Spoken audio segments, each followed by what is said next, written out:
Hello everyone, welcome back to Anno 2070. We are currently the Secret of the Ebashi Trench is the world event that has just started up. It is running through the 20th of March, so we've got just a little under a month to get 2 missions done. Excuse me. As you see, we are putting our points into career progression.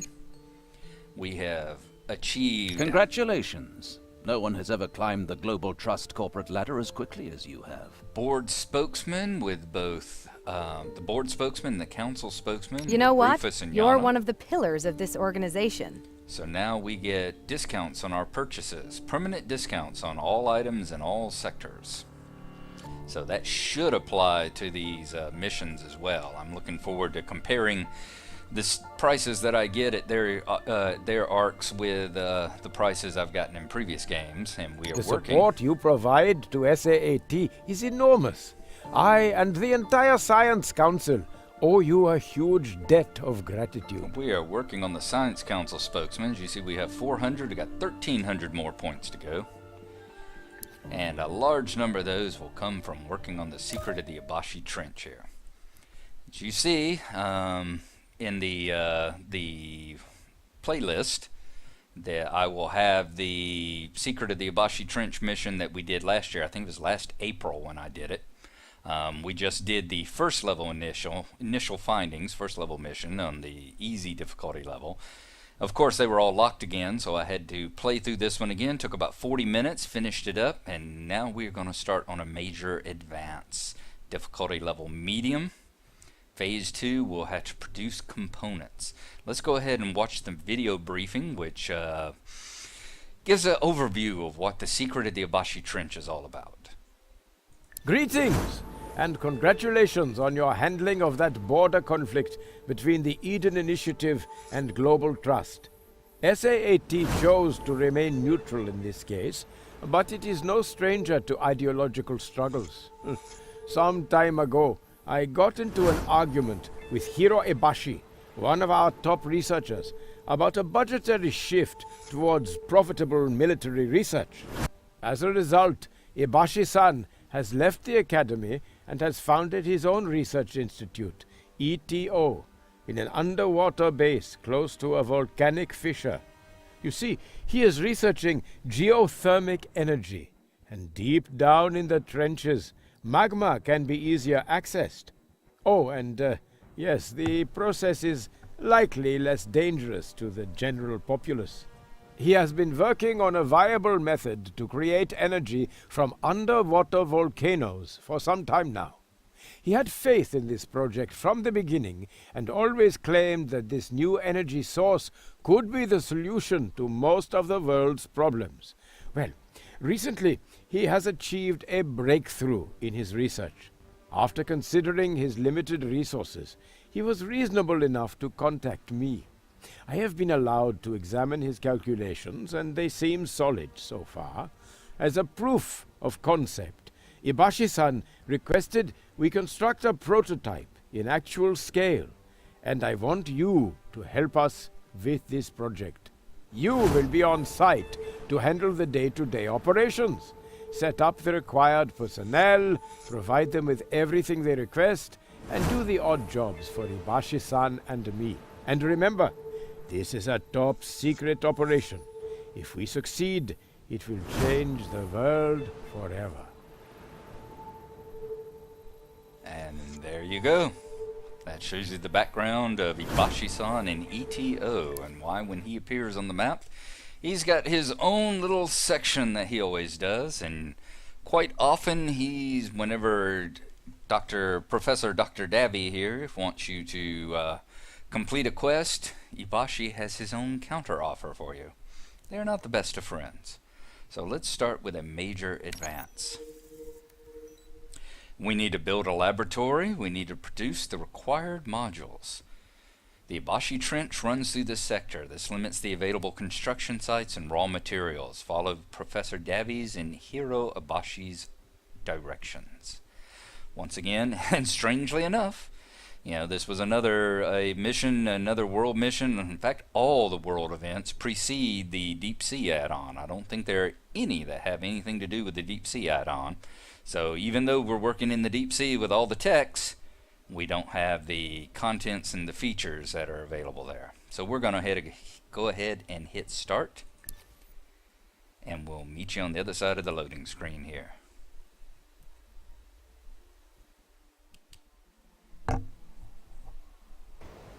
The Ark has reached the target coordinates.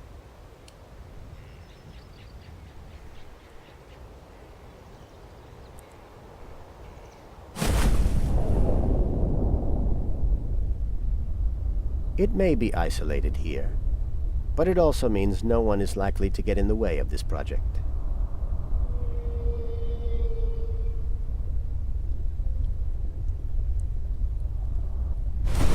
And of course, it's also a tad more difficult to obtain the necessary raw materials.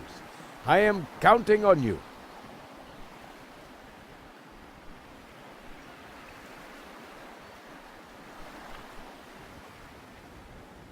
The secret of the Ebashi Trench, a major advance.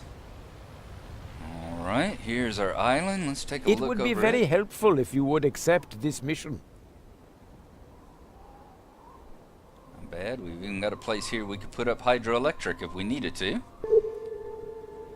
We need to support the research, complete the following quest, construct a laboratory. We need to, once we get the laboratory, we need to make 2 generators, 2 filtration plants, and 2 worker drones. For this project, we have naturally put aside our minor differences with Dr. Ebashi. And reward, we get 1 nanoscopic material structure, which we will have to deliver over to Hiro Ebashi. Dr. Ebashi. Alright, it looks like we've got a number of mine sites on this island as well. What sort of materials do we have? We have tea, we have rice, and we have coffee. So we've got pretty decent to start with. There's Dr. Davi's Ark. Straight to the north should be Ebashi. I think they're right down here perhaps. Strangely enough, it doesn't look like he has any submarines for sale this time. He had a couple of submarines for sale last time, so we could go ahead and purchase those if we needed to. And we are using the Father Arc, Father 1.0, that we got from completing the tutorial campaign. Alright. I have been using the Vortex lately, which is the Science Arc. It's probably my favorite one after the... well, it's probably my favorite one other than the Standard Arc. I really still like the Standard Arc. But because Dr. Davi's on the board... well, you know how embarrassing it is when 2 people show up at the same party wearing the same clothes. So let's throw the materials into the warehouse and see where we're gonna go. We're already bleeding about 40 a turn. We've got ecos, we've got tycoons, and we've got techs. We have basic first level access to all of their buildings. Now the techs, we could build a city center for the techs, but look at there. 2,000 credits to build a tech city center. 2,000 credits. 3 tools, 5 building blocks. Tycoon's far more reasonable. 300. Uses a lot more power, or a lot more coins every turn. You know, they use 5. The Tycoon one uses 10 coins a turn. And have the ecos, 10 and 1s, and the ecos are twice as expensive. So we're gonna go with the tycoons. I mean, it works the same for all of them. They can all build off of it, so that is what we are going to do. And I think this is a pretty good area right there. Now this is gonna be another one of those playthroughs where I don't go minute by minute, step by step and everything. Y'all have seen it. Y'all can go back and watch the Architect of the Future, or watch the second one of the Nordermark to see how we go about creating money and everything. One of the things I'm going to do is I'm going to rely pretty heavily on, I'm going to build a tech faction on one half, kind of like we did with the Nordermark border scenario, where we had Construction opportunities expanded. Where we had the ecos on one side of the map and the techs on the other side of the map, it's going to be the same kind of thing here. I mean, the ecos and the tycoons. We're going to have something similar here. We're going to have tycoons on one side of the map or some ecos. I definitely want to throw down a few ecos as well, because without them you don't get access to stuff like the wind turbines. You need the wind parks, because we're going to need energy. And I think I will start the tech side of the city probably right. Yeah, we'll go this way with the techs. So let's see if we can New throw a couple of buildings those down. available for construction. Good. So there we go. Let's go ahead and throw down some fish. I'm pretty sure fish 125, 2 and 1. I think the basic buildings like that 125, 2 and 1, 125, 2 and 1. Yeah, they're the same. Those items are the same for every tech level. Every one of the basic techs. Populations. That's what I'm trying to say. I'm going to throw down 2 fisheries. That should do the job pretty handily. Let's hook them up here. There we go. Like I said, I'm not going to be doing everything as a play-by-play. What we're going to be doing is we're going to be expanding. I'm going to work on building up the tycoons here until we can get them to engineers. I'm going to rush toward that, because once we get to engineers, of course, we will get the tool factory, and then we will not be so dependent upon getting materials from either buying them from Davi or buying them on our arc. Alright, let's get that. Let's see how many more of those I can throw in there. Yep, was able to throw all the rest of them in there. Very good. Okay. So, that's what I'm going to do. I'm going to start laying down some tycoon residences over here. Working toward getting up to the 144, at which point I'm going to have the casino, have the distilleries, and then we'll be able to get the tools, and then we'll focus our attention on the techs here, because we're going to need to build a lab, and we need 150 lab assistants in order to build a lab. Alright, so we will see you again in a little while whenever we start something more than just laying down houses and building up.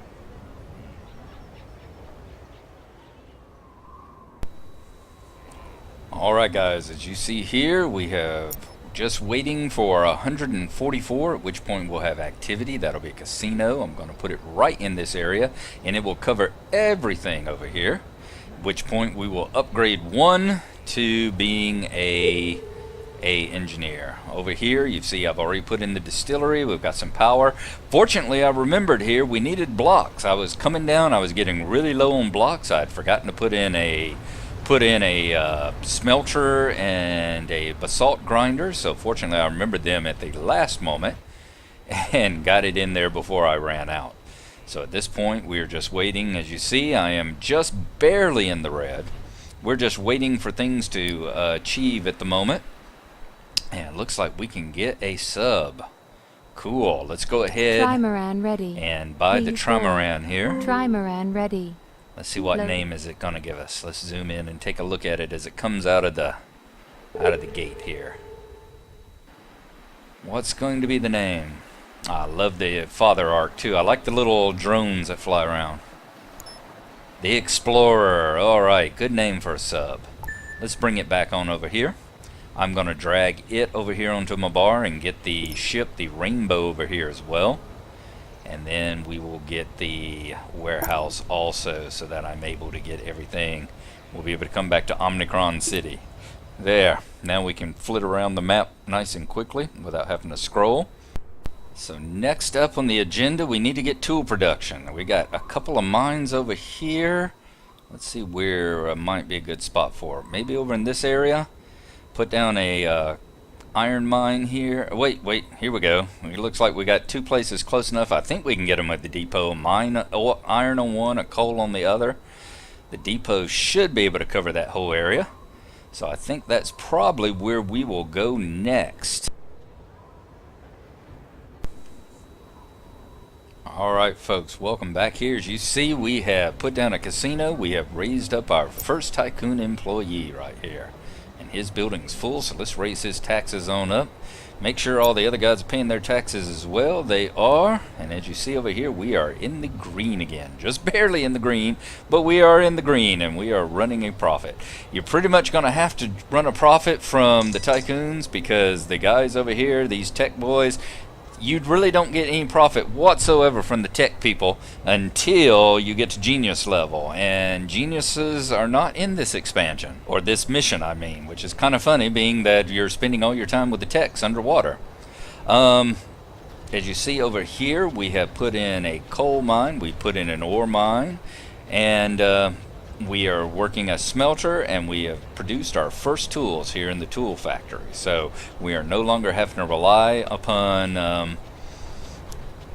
other people. As you see here, I remembered that at engineering, at employee level, you got highways, so I have laced everything over with highways to make the delivery much quicker, and I've remembered to connect the warehouse. Now, since we've got tools and blocks, we can increase the size, boost them both up to level 3 warehouses here.